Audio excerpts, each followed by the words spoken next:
Longest line, karaniwang hinuhubad ng mga kalahok para makagawa ng mahabang linya. Sintas. Sintas. Survey says, Whoop! Got it. Kevin? Ano kaya? Ano mga hinuhubad ng kalahok para makagawa ng mahabang linya? Pantalon. Pantalon. Good answer, good answer. survey says, Jim, the parlor game na longest line, karaniwang hinuhubad ng mga kalahok para makagawa ng mahabang linya. Medyas. Medyas. Nandiyan bang medyas?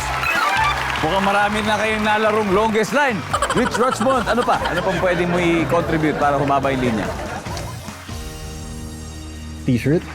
T-shirt. Okay, kung may pantalon, why not? T-shirt. Meron din. One last, Michael, to complete the round again. Sa parlor game na longest line, karaniwang hinuhubad ng kalahok para makagawa ng mahabang linya. To sweep the round. Quintas. Good answer. Quintas. Ingatan lang yun, baka wala nang balikan yun. Nandiyan ba yung quintas? Walang quintas. Kevin, ano pa? Sapatos. Sapatos. Nandiyan ba ang sapatos? Wala.